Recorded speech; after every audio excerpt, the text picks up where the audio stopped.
One Solo, thank you for joining us. Oh, no problem. So you are EMT, first responder? Yeah, firefighter EMT, EMT Basic, not any of the fancy stuff. Rightio. And where out of? Out of North Georgia, North U.S. Georgia. Rightio. So hit us with your synopsis. First of all, let's just solve the pocket thing. I want to hear what you got to say about the pocket thing. Okay, usually if we get a patient in the back, there's several different terminologies you'll hear across multi-different, like multi-agencies, like Yep. from the Brits to U.S. all that stuff. But the general term is called trauma naked. So trauma naked means we cut all the clothes off of someone that's been in severe trauma to expose, like Right. you want to expose the trunk, the extremities, posterior, anterior, all that stuff, so that you can see every little break, nook, cranny, deformity, cut, abrasion, all of it. And Yep. that's the first part, and that's usually done by cutting up the seams with a set of That trauma makes sense. shears. Up the shirt, you're going to go, yeah, you go right up the middle. If it's a female patient and you're taking the bra, you're cutting right through the middle and separating everything, because you're also going to take and put on Yep. all your EKG leads at the same time. So, and then you're also looking for any type of major bleeding that's going on, because you're going to immediately try to, like, you get your airway, breathing, and circulation. So you're going to try and stem the circulation stuff. So, but if I had a patient and I was like the third medic in the back of the truck or the third firefighter there, I'm going to cut the pocket if I don't want to move the patient around, and I have to get that info out and hand it to either the lead paramedic or hand it to law enforcement. Right. Maybe. So when Most you of the time, when you those cut can't. outside of the pocket, they're still laying on their back. You cut the outside of the pocket to slide that wallet out without moving him, right? Yeah, exactly. And so, and now I think in his case, when they cut his pants, those came off because they were attaching him to a Lucas machine, which is that's doing automated compressions. Uh, Yeah. and then they ran an IO port through his shin, which for fluids and to do intraosseous fluids. So because they probably With couldn't, the he's bone probably marrow. so yeah, he was probably they were probably incapable of getting an IV line established on him. His veins, arteries, everything would have pulled to the core. All his blood would have pulled to the core in a Right. shock condition. So that you're not going to get a good vein. You're gonna so going through the humeral head on the top of the arm or through the shin is the best way to go. You just drill right in the Right. bone and throw fluids. So So we do have a question uh, about the socks. Would you have taken his socks off? So when you say naked, you need him naked so you can see all of the injuries. Would you take his socks off? I would, if there were injuries that I could see obvious deformities to the feet, I would remove the socks. If not, I'm going to leave them on, especially if someone has been out in the weather, cold and wet. I'm going to leave it at the feet because just to keep heat, keep a little bit of clothing on Yeah. them. But we're also going to be trying to think about heat. You get a patient like that. There's things to consider with exposure to the elements. You're looking at, like, I'll say this: I've seen some of the pictures from the ME, from medical examiner. I don't see anything to me that stands out as obvious signs of hypothermia, but like extensive hypothermia. 6 hours in the snow, hypothermia. Yeah, yeah, like maybe cold, and there's some darkening around him, some obvious lividity and those sorts of things. But I'm Yeah. no medical examiner, so. No, but you have seen this quite a lot because it's your job, right? Oh, yeah, yeah. And I saw Glenn on there says I'm an expert guest. I wouldn't call myself an expert. I'm just a dumb firefighter. But uh, the basic thing is that uh, I've seen trauma on lots of levels. In the area I work in, we've had people that have fallen off of mountainsides or cliff faces, and I've also seen traffic incidents, and most of the pedestrian versus car incidents that we see are you're dealing with severe broken bones, dislocations, lots of obvious deformities, flail chests, broken ribs. Wow. Yeah. Wow. There's a lot of stuff that that's not present on O'Keefe. What would you expect to see if there was hypothermia? If you'd been out there for 6 hours, what cold injuries would you expect to see? So depending on it, everybody's familiar with the term frostbite, but we use another term in medical called frost nip. So I'd be looking for blackenings of the nail beds, discoloration of the skin. Your skin tone and color is always the first evidence. If I've got a conscious patient, I'm looking for excessive shivering. I'm looking for are they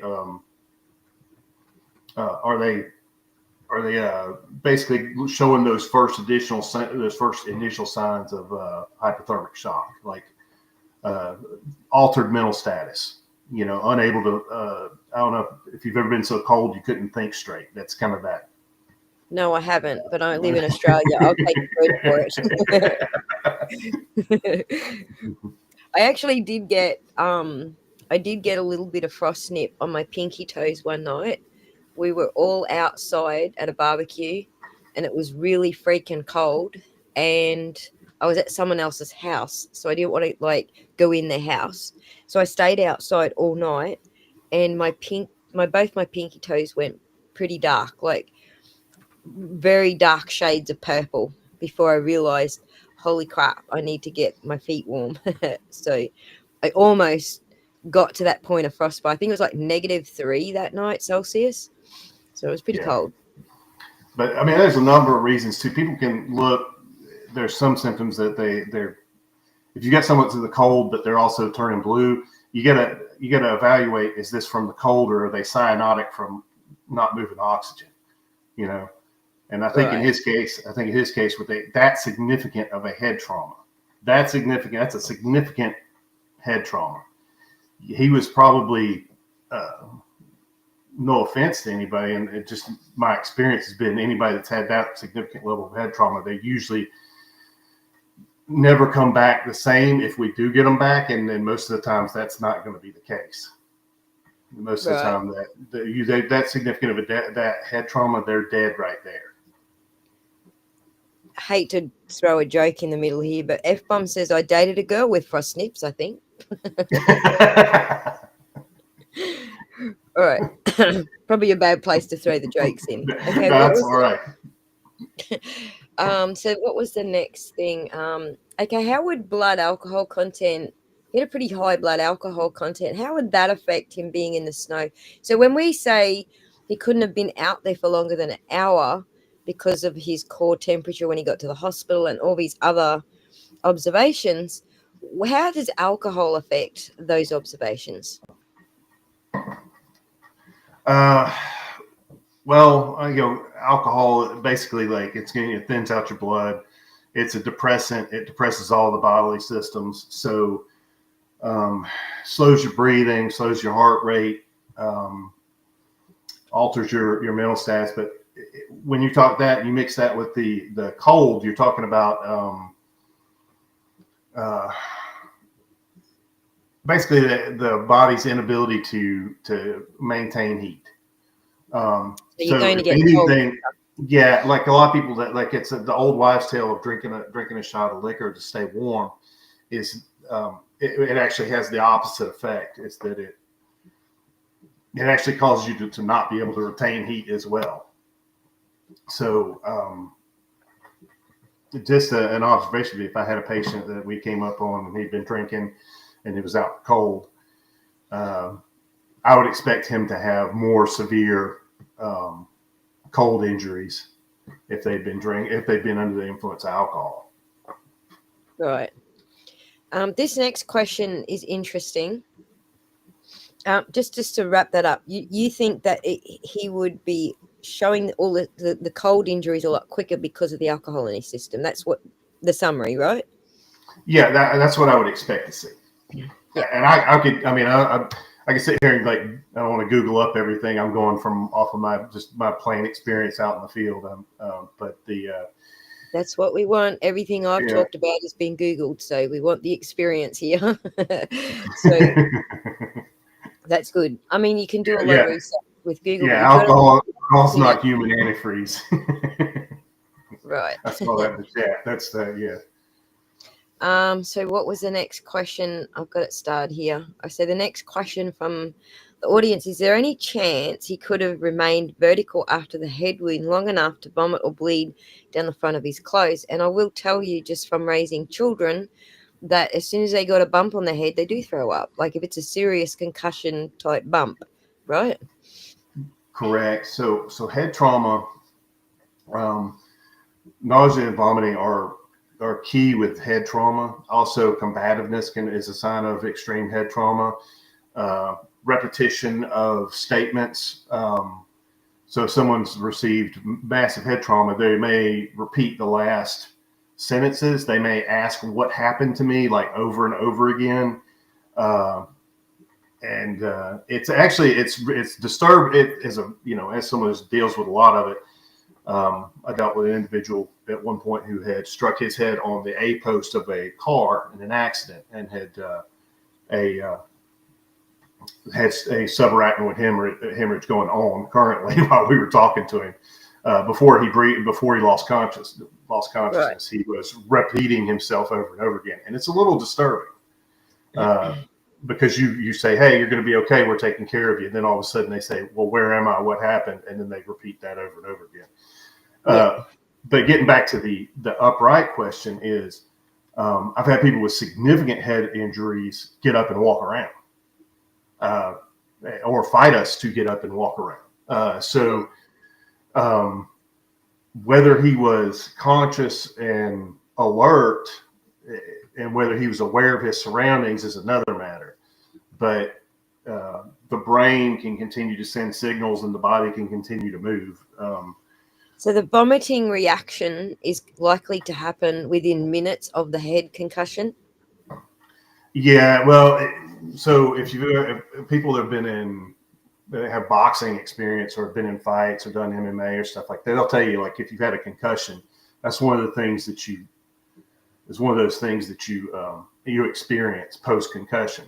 There's a lot of vomiting, but with head trauma, it's part of the. It's actually part, because the head trauma is so severe, it's like sending you into instant shock. It's part of that. Sure. The sympathetic parasympathetic reaction. Your body's emptying your stomach out, not as like not because you're nauseous, but it's emptying it out because it's the fight or flight thing. It's like it's an immediate trauma response. So it's right. The shock response is vomiting as well. So you've got the two things. You've got the concussion and the shock of the smash to the back of the head. Yeah. Interesting. Yeah. And does this indicate to you that his body was upright, like even in a sitting position? If not, I wouldn't say standing. I can't see how vomit got in his shorts if he was standing. What I imagine in my head, he's fallen back, he's smacked his head, he's in a sitting position, like instantly incapacitated, as the ME said. Mm-hmm. So his head's flopped forward. That's how he would get the vomit in his shorts, right? Yeah, I mean, you could. So either that, or he may have vomited and it been in his mouth. And if he were to have been, this is all speculation, but if someone were to sit him up, his mouth would then open. It would then pour out and go down the front of his shirt and into his lap. Yeah. So if he was knocked down, incapacitated, and twitching or shaking, or went into immediate seizures, that's a possibility as well. A hard enough blow to the head, Right. And the thing is that my understanding is one of the individuals that would have been in that house and been near him would have been someone with some medical training. They would have known, had they seen that severe of a head injury, that this was over with. And that would have been that. And everybody's like, well, why would they do this if it was just an accident, if it was whatever? It's because somebody there saw it and went, yeah, It's not over gonna, straight away. it's It's over. over. Yeah, Yeah. they knew it. Yeah. Obviously. Radio. So, what was my next question about the whole thing? Talk to us about the lividity that you can see in those photos. Okay, so let me. This I am going to pull up so you can. I'm gonna see if I can. I can't share it on YouTube. They freaking Yeah. stop shit if we do it on the screen, but pull it up in front of you so that you can give us your synopsis. Yeah. So a lot of these. I've seen a lot of stuff that talk about the arm injuries. To me, the first time I saw them, before anybody said one word about anything, the first time I ever saw that image in the case, I was like, "Oh, he was bit by a dog." I think that'd be most first responders replies to that. But Yep. The also the back of the injuries to the back of his right hand. Those are of significant interest when I first saw them, because that, to me, those look like looks like he has a boxing fracture on the right hand. Right. Just observing, I can't tell, like just looking at a photo, but it looks like a boxing fracture, and I've had one myself, so I know. But it looks as if there's some deformity to the hand, and then there's that bruising, which seems defensive on that right hand. Hand injury is up first. It's on the screen now. Yeah, this one's even better than the one that I had pulled up and looked at. So you can see. To me, that's a defensive injury. These bruises are signs of a defensive injury. And then you can see the deformity, the gloves and the measurements kind of in the way of the his the carpals there. But like you can see his ring finger and pinky finger, the knuckles there. You can see the base, the little bit of deformity there. Yep. There and there. And a little bit right there. You're talking about that deformity right there. Yeah, you can see that there's a little bit of deformity there, which is probably from like where he either John had a boxing fracture previously, which that's like I said, that's a possibility. I wouldn't know. Or it was something that, but to me, it looks like it's part of the hand injury. So like it's something that happened where my opinion is that I think he got the better of somebody. I think that maybe they got at him and he got a hit on somebody. Yeah. It would be, so he hit something. Right here. See that spot right here? That I think is what Scotty Bella was saying, looked like they tried to intravenous him. But I don't agree with that. Because, as you say, you wouldn't have been doing that because you already knew it was cold, out in the cold. You wouldn't have been doing that for the intravenous anyway, would you?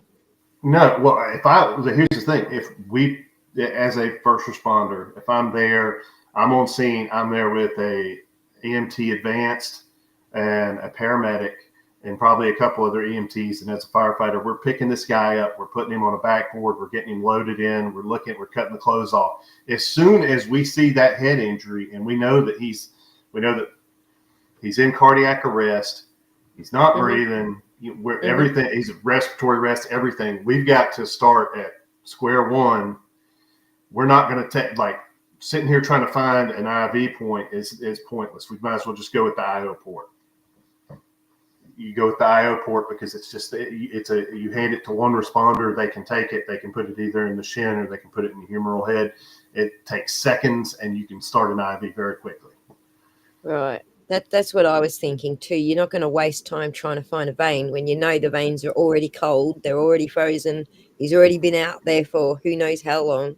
You're just going to go straight for warming the body through the marrow. Yeah. Sorry, I'm turning it into plain English for people too. So if I use the wrong word, correct me. Oh no, it's okay. It's okay. That's what you're saying when you're saying the port, right? You're saying that's straight into the marrow.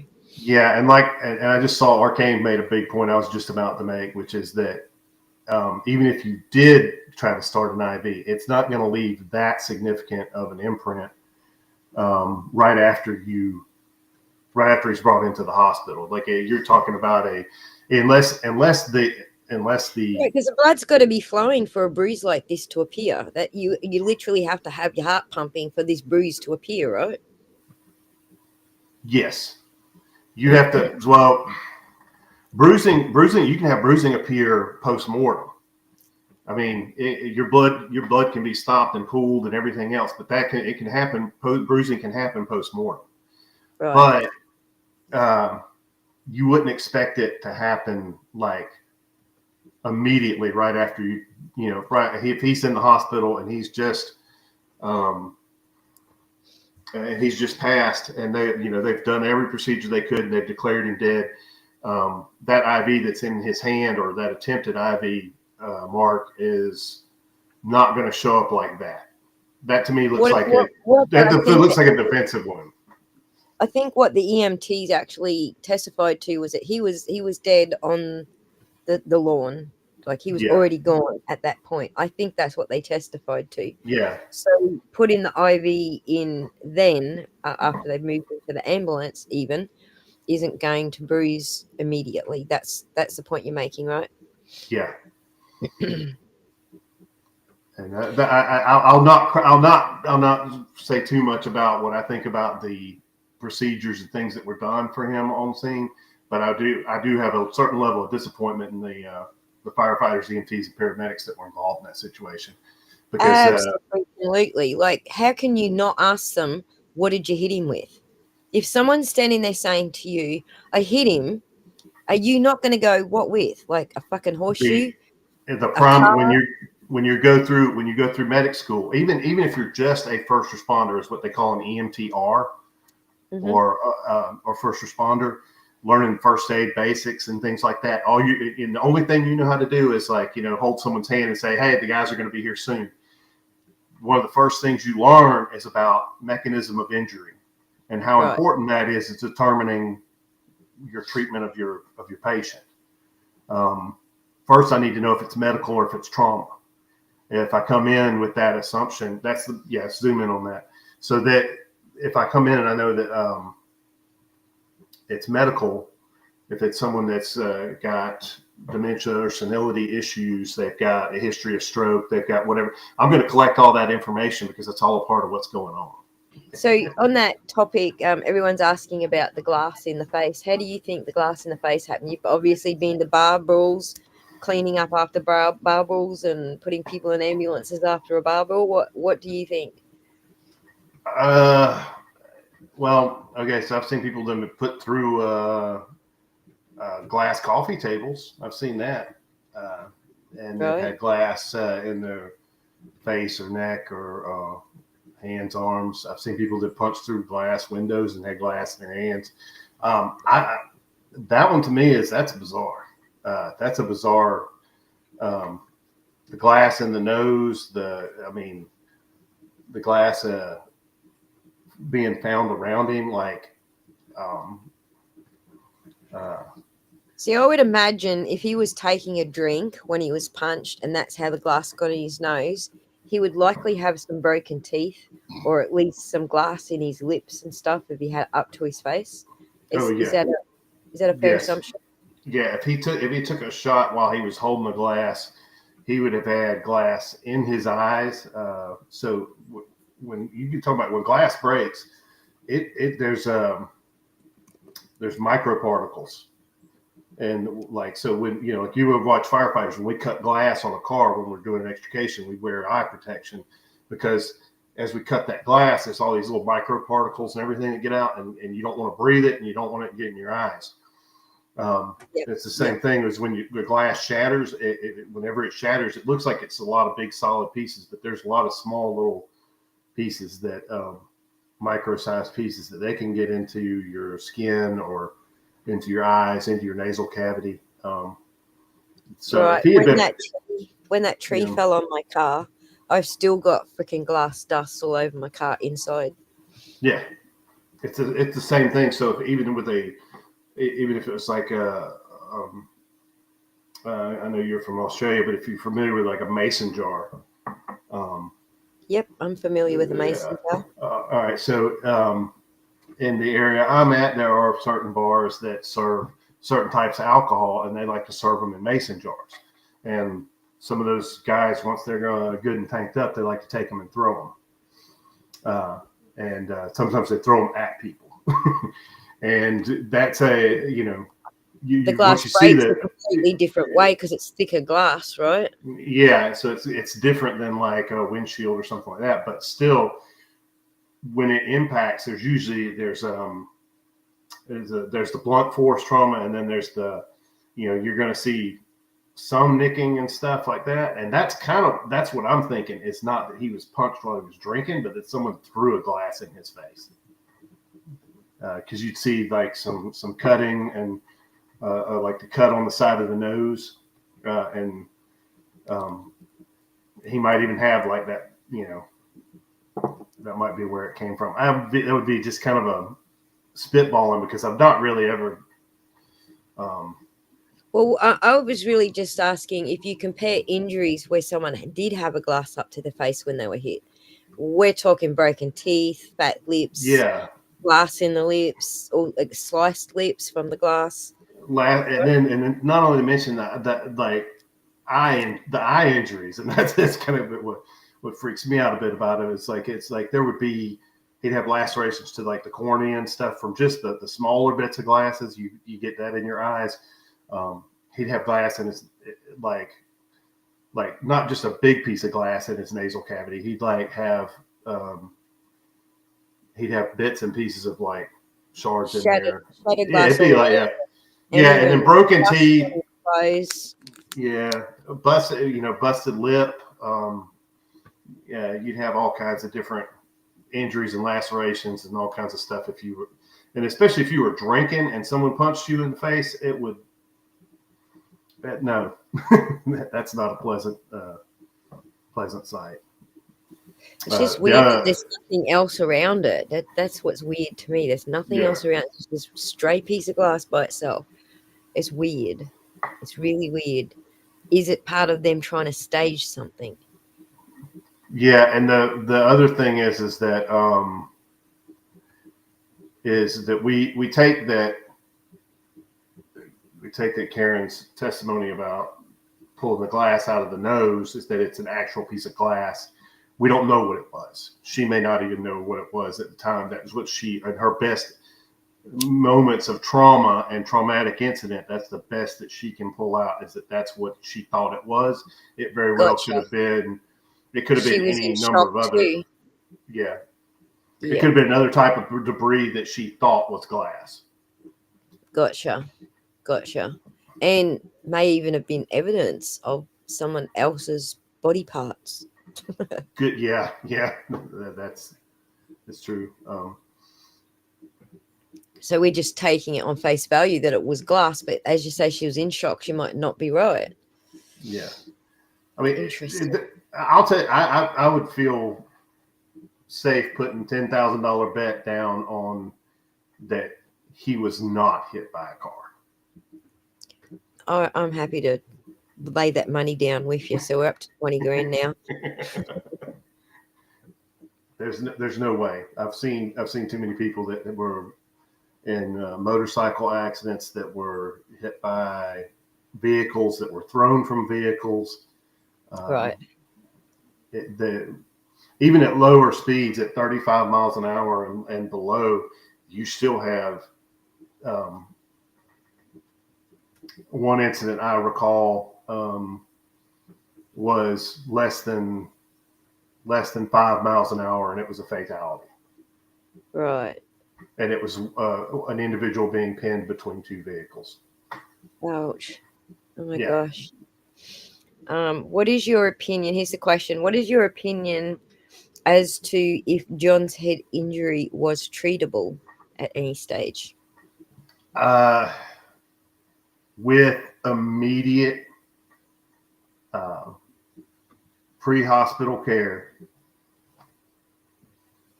and immediate transport to a facility. So like a trauma center, not just a regular hospital, but to a trauma center. He could have recovered and had some mild impairment, but it would all have had to happen almost immediately. Yeah. But there are with head injuries, if you don't have that immediate access to pre-hospital care and a trauma center within that golden hour, it's not even the golden hour, it's the platinum 10 minutes. If you're not within that platinum 10 with a head injury, you run the risk of long-term permanent brain damage, long-term disability, and the thing is that in that occipital area is you're so close to where you get when that injury comes in, it hits the medulla oblongata, that area, and that's the shut-off switch. You damage that portion of your brain, and you are that's what's controlling everything that's happening involuntarily. Your breathing, your respiration, your heart rate, everything in your biology is sort of like connected through that brain stem. And if you've got a significant injury there, it's kind of lights out. Right. Thank you so much for filling us in on some of the details there, Lon. And I hope we can ask you some more questions later on, because we're going to be getting to all this medical stuff soon. Yeah. I'll be happy to. And I'm not a vet. Like I said, I'm a firefighter and just a basic level EMT. But I've been doing it for a while now, and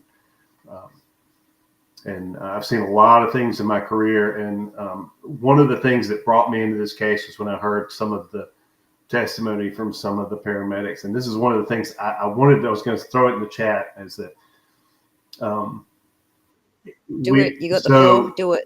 In the United States, and it's not just common to the U.S. I know that they have it all over the world, but the NREMT, or the National Registry of Emergency Medical Technicians, once you become a EMT, you take an oath. And that oath isn't just about HIPAA or patient's rights. A lot of it is, but a lot of it's also about patient advocacy. And a lot of it is about being honest and having integrity. Not much of it has to do with the Constitution of the U.S. or whatever, but a lot of it has to do with being ethical and being an advocate for your patient. And whenever I see any individuals that proceed with that lack of ethics, it bothers me. It bothered me too. Like, I went on a great big mission to find out what the ethical duty was, to find out what Karen hit him with, because you're caring for a patient. You don't know what happened to them. Someone's saying, I hit him. Don't you want to know what with, so that you can work out how bad the injury is? Yeah. Like, why would you not ask, do you know what happened at that point? Even if she said, I hit him, well, tell me what happened. And then if she said, I don't know, then she's hysterical and you move on. But right. But there's because there's a big difference between I hit him with my handbag and I hit him with my Lexus, right? Yes. Or I hit him with my fist, or I pushed him and he fell on the pavement, or any number of things. It could be I hit him, but the main thing is that I'm surprised that some of the individuals that have been caught kind of in the perjury trap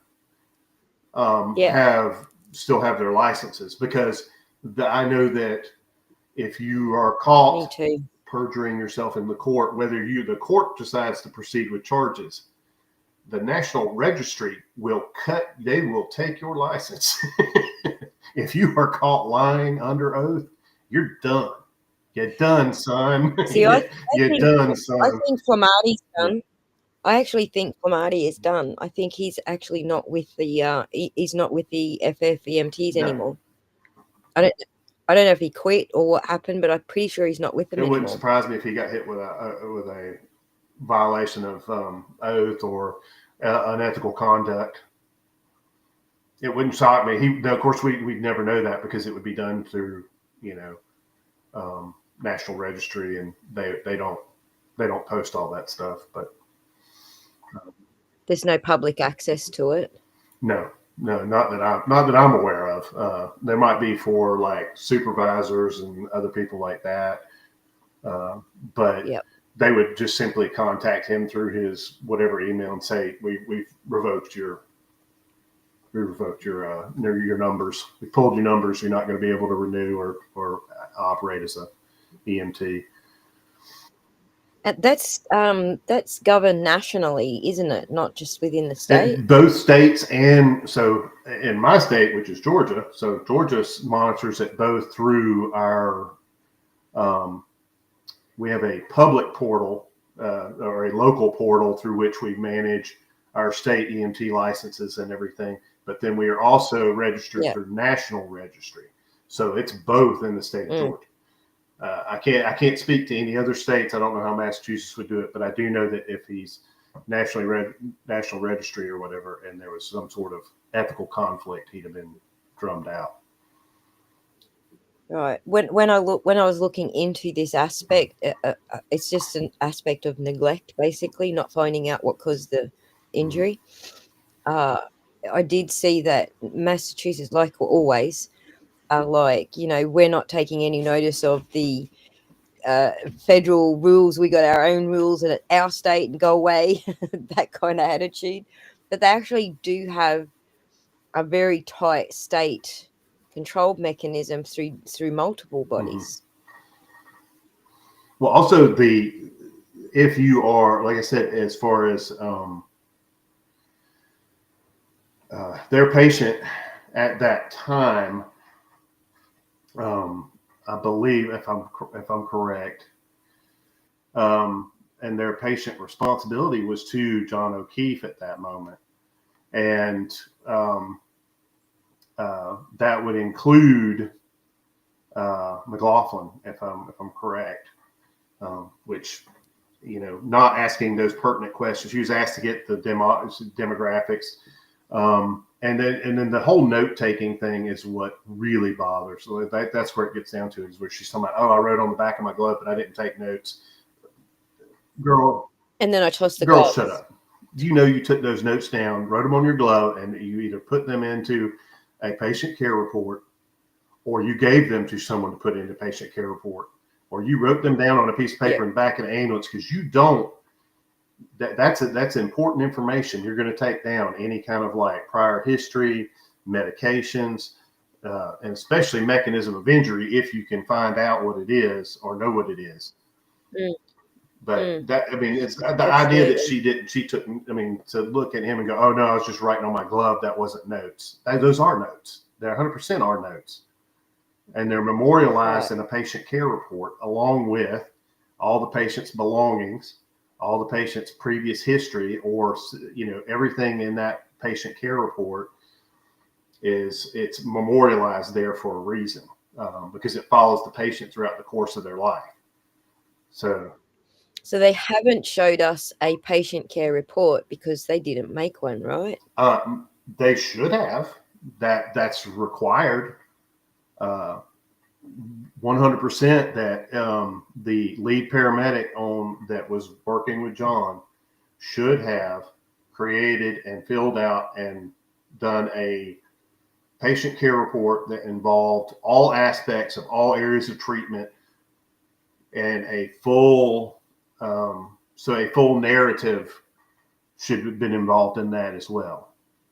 And that includes at the actual scene. And I've written many of these narratives, and I can tell you that what it would begin with is, I saw this many, I approached and found this subject with these people around him, and he was in this position. He was either supine, sitting, or prone.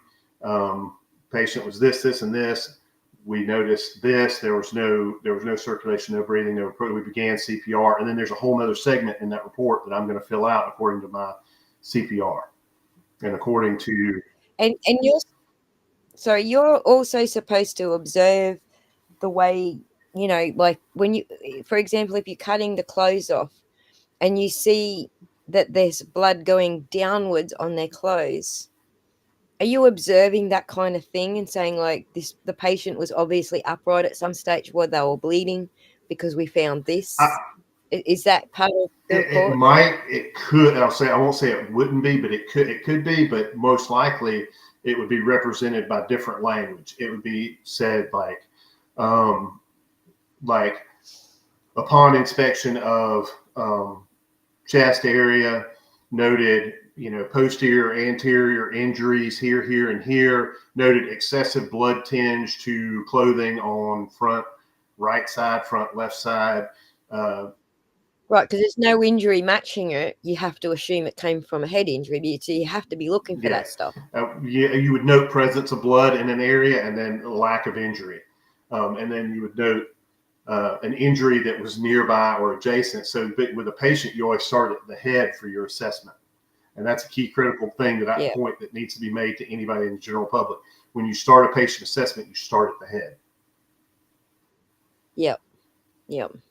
Interesting. So, all right, well, that's it. We have to let Lone go now. So he's got to do. I got to hang up. We've been here for 4 hours. So. Yeah, too. All right. Thank you so much for answering all our questions. We really appreciate it. I can't wait till Arcane comes up and answers some as well. Yeah, more so, he's got a higher level of training than I do, I believe. And so that's kind of right. Different Great. perspective. This will be awesome. We could get you both up again. This will be awesome. We'll talk to you again next time. Good night.